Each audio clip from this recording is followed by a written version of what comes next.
Sobat Hukum, jumpa lagi dengan saya Krista Hitawati dalam acara Podcast Oma Hukum. Podcast hari ini merupakan rangkaian acara dari kemarin ya, yaitu mengenai kita mengenal lebih jauh sisi atau lebih dalam mengenai profil dosen-dosen Fakultas Hukum Universitas Merdeka Madiun. Dan kali ini saya mendatangkan salah satu dosen yang favorit di Fakultas Hukum dan istimewa sekali, yaitu Bapak Dekan Fakultas Hukum Universitas Merdeka Madiun. Selamat pagi Pak Dekan. Selamat pagi. Oke, Bapak Dekan kita ini adalah Bapak Dr. Sigit Sabto Nugroho SHM Hum. Gimana kabarnya Bapak? Alhamdulillah. Oke, kalian mungkin sudah mengenal ya mengenai profil beliau, karena selain jadi dosen ini beliau juga sudah punya channel YouTube tersendiri ya Pak ya. Yes. Apa Pak channel YouTube-nya? Channel YouTube-nya sama nama saya sendiri. Sabto Nugroho ya. Itu beliau, nanti kalian bisa cek nanti lebih mendalam mengenai YouTube beliau. Dan saat ini Pak Dekan ini menjabat sebagai Dekan Fakultas Hukum Universitas Merdeka Madiun. Ini sejak kapan Bapak?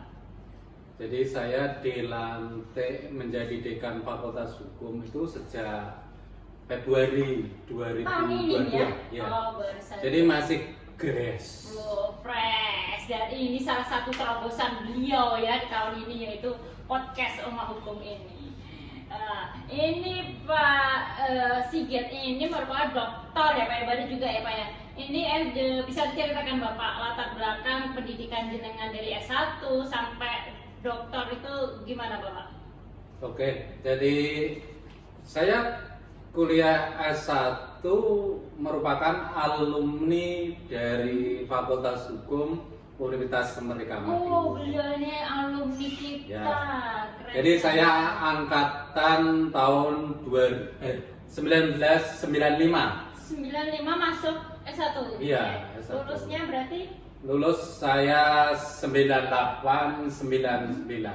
Jadi pada saat itu saya lulus tercepat dan termasuk lulusan terbaik pada saat itu. Tidak salah ya, beliau saat ini menjabat sebagai dekan karena beliau lulusan terbaik ini. Cuman berarti 3,5 tahunan ya Pak ya? Iya, Lulus. 3,5 tahun. Lalu langsung lanjut ke S2 atau mengabdi di mana dulu gitu Bapak? Ya, ketika lulus saya langsung mengabdi di kampus ini. Jadi asisten dosen waktu itu. Jadi baru tahun 2001 saya melanjutkan S2 di program Pascasarjana Universitas Brawijaya Malang. Kemudian lulus 2003-2004. Baru kemudian di 2015 saya mengambil S3 di program Pascasarjana Universitas Muhammadiyah Surakarta. Oke. Dan dari S1-nya di Unmar Madiun, S2-nya di Unibra, lalu S3-nya di UMS Surakarta. Ya. Lalu untuk mata kuliahnya Pak atau faknya jenengan itu di bidang apa Pak? Ya. Sebelum masuk di mataku kuliah, mungkin bisa saya ceritakan bagi teman-teman, rekan-rekan mahasiswa dan pemerhati hukum bahwa saya sejak kuliah di S1, S2, dan S3 itu saya mendapatkan beasiswa.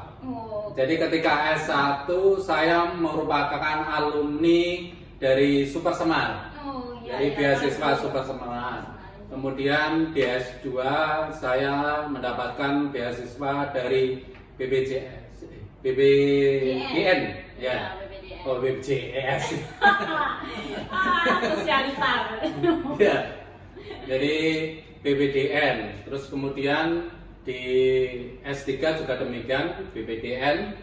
Dan alhamdulillah lulus tepat waktu, dan di S3 saya juga lulus dengan tanpa ujian terbuka. Oh, karena jurnal internasionalnya Iya, banyak ya. karena bisa lolos di Scopus. Oke, prestasi Dan- beliau ini banyak sekali ya Sobat Hukum. Bisa kalian cek saja di Google Scholar-nya beliau, Dr. Sigit Sabtonugroho, akan muncul karya-karya beliau itu dari jurnal nasional, internasional, Ya. Scopus ya Pak ya, dan Ya. berbagai buku dia, Ya. literatur, banyak sekali karya-karya dari beliau ini. Dan selama mengajar di UNMER dari tahun 98 ya Pak? 99. 99. Ini kesannya gimana Bapak? Kalau kesannya, karena bagi saya mengajar itu sudah merupakan dunia saya. Oh, berarti Jadi emang passionnya di sudah sini. menjadi sudah menjadi bagian yang tidak terpisahkan. Jadi ketika mahasiswa saya banyak terlibat dalam organisasi. Ya. Bahkan ketika itu saya pernah menjadi ketua senat. Waktu itu kan masih senat mahasiswa. Iya, Ya, saya 2 kali menjadi ketua senat, kemudian juga aktif di berbagai kegiatan sosial, termasuk kegiatan di kampus maupun kegiatan-kegiatan di luar. Artinya di dalam masyarakat pun, mulai dari masa remaja sampai sekarang itu saya aktif di masyarakat. Oke, berarti beliau ini memang sangat aktif sekali ya di dunia mengajar, di dunia sosial, di kemasyarakatan. Jadi nggak salah ya Pak ya, passionnya beliau itu di bidang jadi dosen dan sekarang ini menjabat sebagai Dekan Fakultas Hukum Universitas Merdeka Madiun. Dan ini Bapak, saya minta dong Pak motivasinya ini dengan kasih kepada sobat hukum atau adik-adik yang ingin bergabung di kita ini Pak. Apa ini Pak? Tawaran dari jenengan selaku Dekan Fakultas Hukum. Oke, jadi kalau pengen kuliah di Fakultas Hukum itu tidak ada ruginya. Oh. Yang jelas lebih banyak untungnya. Oke, apa saja itu Pak? Yang jelas ketika mahasiswa itu kuliah di Fakultas Hukum, di samping diajarkan tentang teori dan ilmu hukum, yang jelas di Fakultas Hukum Universitas Merdeka Madiun juga diajarkan tentang berbagai praktek hukum. Kemudian juga diberikan motivasi berkaitan dengan kegiatan kemahasiswaan, kemudian kegiatan-kegiatan yang sifatnya menunjang bakat dan minat. Sehingga dalam hal ini mahasiswa diberikan berbagai fasilitas, baik itu terkait dengan akademik, kemudian terkait dengan bakat dan minat, sehingga kemampuan dan daya saing mahasiswa, khususnya lulusan dari Fakultas Hukum, saya rasa bisa diperhitungkan. Oh gitu ya. Bahkan alumni kita itu banyak yang sudah Sukses. bekerja, ya sukses. Bahkan seperti Bapak Wali Kota Madiun, Oh ya, Bapak Maidi lulusan. ya, kemudian Ketua DPRD dan sebagainya itu banyak dari lulusan Fakultas Hukum. Jadi jangan ragu untuk bergabung dengan Fakultas Hukum Universitas Merdeka Madiun. Dan kita juga menyediakan berbagai macam beasiswa ya Pak Ya. Jadi bagi adik-adik yang ingin bergabung dengan Fakultas Hukum Universitas Merdeka Madiun tuh jangan ragu lagi. Banyak sekali fasilitas yang disediakan dari beasiswa, fasilitas, kelas yang mendukung, lalu kegiatan yang menunjang bakat dan minat ya Pak ya, Ya. di bidang akademik maupun di luar non akademik. Dan dosen-dosen kita ini juga profesional juga, bersertifikasi semua, S2 dan banyak juga doktornya. Dan mungkin ada pesan terakhir Bapak kepada adik-adik atau sobat hukum, wejangan atau apapun itu. Ya, yang jelas ini, sekarang ini Dirjen Dikti itu sedang menggalakkan program MBKM. oke. Jadi Kampus Merdeka Mereka Belajar. Jadi justru ini adalah kesempatan bagi mahasiswa mungkin yang nanti akan bergabung dengan di Fakultas Hukum, bahwa program MBKM itu memberikan ruang bagi mahasiswa untuk bisa berkompetisi. Artinya bahwa ketika tidak hanya kuliah di kampus saja, tetapi diberikan kesempatan untuk bisa kuliah di perguruan tinggi lain, baik swasta maupun negeri, kemudian juga bisa magang atau istilahnya menimba ilmu di perusahaan, kemudian di lembaga-lembaga negara, termasuk di pemerintah daerah pun. Artinya dalam hal ini kesempatan untuk berkompetisi, artinya punya kemampuan yang lebih, baik itu hard skill maupun soft skill, itu akan terus ditunjang dengan program MBKM. Dan salah satunya Fakultas Hukum itu melaksanakan program MBKM. Nah, jadi jangan salah ini ya Sobat Madiun, Sobat Hukum. Fakultas Hukum Kementerian Madiun ini juga mendukung MBKM, program terbaru dari Pak Nadiem kita ya Pak ya.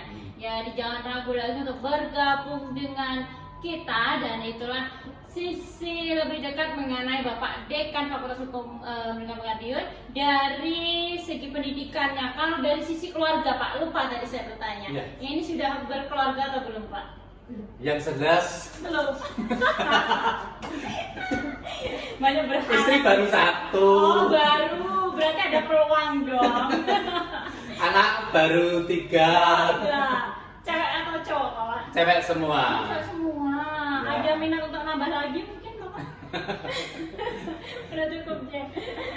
Oke, jadi Bapak Dekan kita ini udah berkeluarga ya Sobat Hukum, jadi nggak ada kesempatan lagi. Tapi beliau ini benar-benar saya kagum, benar. Dari saya bergabung di Fakultas Hukum ini, saya mengagumi beliau dari segi prestasinya, kehidupan pribadinya.